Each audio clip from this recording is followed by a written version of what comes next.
আসসালামু আলাইকুম। Hello viewers, আশা করি সকলেই ভালো আছেন। আল্লাহর রহমতে আমিও ভালো আছি। তো আজকে আমরা যাচ্ছি টাঙ্গাইল জেলার বিখ্যাত একটি জমিদার বাড়ি, সেটি হচ্ছে ময়রা জমিদার বাড়ি। তো আজকে আমরা সকলেই সেখানে যাচ্ছি। তো আজকে আমরা সেখানে কী করব সকল কিছু আপনাদেরকে বলবো এবং বিস্তারিত থাকছে আমাদের এই ভিডিওতে। তো শেষ পর্যন্ত দেখেন আমাদের ভিডিওটা আপনাদের কেমন লাগে এবং আশা করি ভিডিওটা ভালোই লাগবে। তো ভিউয়ার্স, দেখতে দেখতে আমরা চলে আসলাম সেই ঐতিহাসিক সেই স্থান ময়রা জমিদার বাড়ি। তো এটা হচ্ছে ময়রা জমিদার বাড়ির বিখ্যাত সেই দিঘি।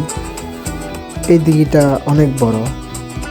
তো আজকে আমরা এখানে চলে আসবো, আমরা ভিতরে ভিডিও করে দেখাবো আপনাদের কী কিছু থাকছে এই ভিডিওতে। তো আপনারা ভিডিওটি দেখবেন এবং মজা পাবেন এবং শেষ পর্যন্ত থাকেন। তো ফাইনালি আমরা চলে আসলাম ময়রা জমিদার বাড়ির গেট। এটা হচ্ছে গেট। দারুণ একটা সুন্দর ফোয়ারাও আছে সেখানে। তখন আমরা টিকিট কেনার জন্য আমরা সকলে আসলাম। তো এখন আমরা সকলে গ্রুপ পিক তুলতেছি। তো এখন টিকিট কিনবো। টিকিট কেনার পর এখন আমরা চলে যাচ্ছি, ভিতরে চলে আসলাম টিকিট কিনে।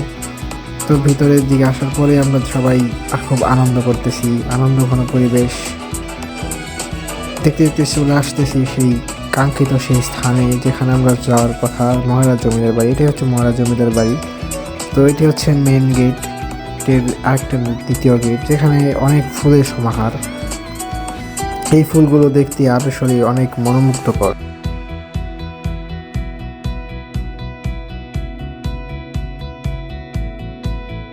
দেখো সবাই আমরা এখন আমরা এসেছি টাঙ্গাইল জেলার ঐতিহ্যবাহী সেই ময়রা জমিদার বাড়িতে। তো আমরা এখন ময়রা জমিদার বাড়ি ঘুরছি।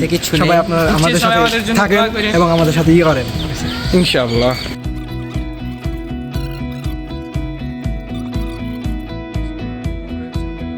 তো এখন আমরা দেখতে দেখতে চলে আসলাম ময়রা জমিদার বাড়ি সেই রানীপুকুর ঘাট। এটা হচ্ছে রানীপুকুর ঘাট। তো এখানে যদিও পানি কম, তবু পরিবেশ খুব শান্ত এবং মনোমুগ্ধকর একটি পরিবেশ।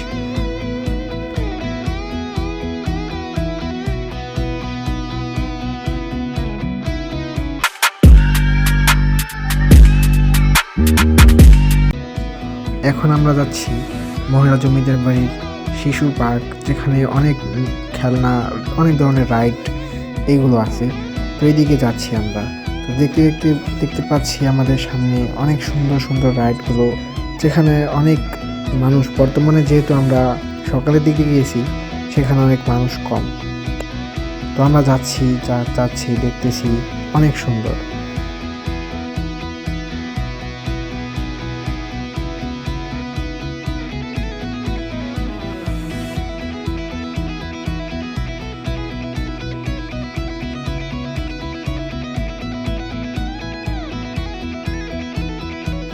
এই জমিদার বাড়িটির এক কর্নারে রয়েছে অনেক সুন্দর সুন্দর রাইড।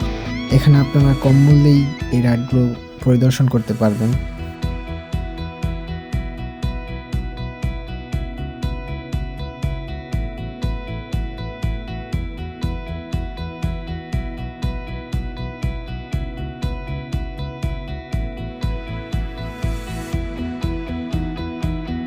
এই জমিদার বাড়িটির মধ্যে মূল আকর্ষণের জায়গা হচ্ছে এই ভবনগুলো, যা ঐতিহাসিক ভবন। এই ভবনগুলোতে তৎকালীন জমিদাররা বসবাস করত।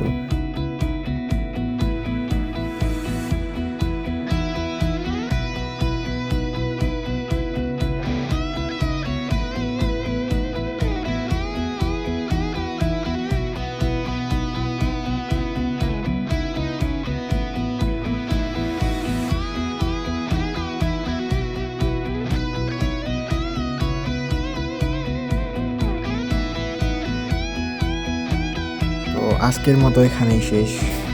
দেখা হবে পরবর্তী ভিডিওতে। আর ভিডিওটি কেমন লাগলো অবশ্যই কমেন্ট করে জানাবেন, যদিও এটা আমার ফার্স্ট ভিডিও।